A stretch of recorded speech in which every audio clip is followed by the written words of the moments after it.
Riprende a pieno regime l'attività politica in quest'ultima settimana d'agosto con la scadenza del voto per le regionali che si avvicina, senza che ancora si sappia data e candidato presidente, almeno per la coalizione di centrodestra, dove le tensioni interne continuano ad alimentarsi. A gettare benzina sul fuoco il coordinatore veneto di Fratelli d'Italia, Luca De Carlo, che rimarcando i numeri del partito ribadisce: siamo pronti ad amministrare la regione. Se le scelte dovessero rivelarsi diverse per ragioni di realpolitik, allora quello di Fratelli d'Italia non sarebbe altro che uno straordinario atto di generosità, conclude De Carlo, non proprio una mano tesa agli alleati del Carroccio, che intanto hanno sciolto il nodo della posizione del governatore uscente. Luca Zaia sarà capolista della Lega in tutte le circoscrizioni.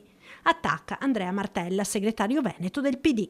Sarebbe meglio che invece di dirci dove si candida Zaia, ci dicessero quando si vota, e poi ogni partito farà le sue scelte. Noi le abbiamo fatte per tempo e loro le faranno nel chiuso delle stanze romane, perché si è vista anche questa notizia.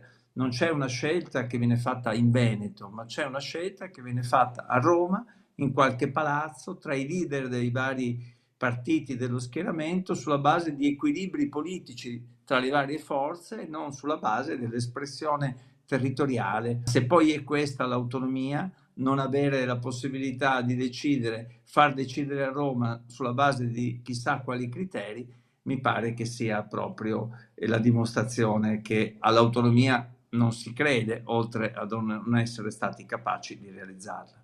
Intanto il candidato della coalizione di centrosinistra Giovanni Manillo continua a girare il Veneto. Noi siamo pronti con una coalizione molto ampia che sostiene Manildo e anche con le candidature del Partito Democratico. Nei prossimi giorni, venerdì prossimo, in una riunione della direzione regionale, ufficializzeremo tutte le candidature che sono state proposte dalle varie realtà provinciali.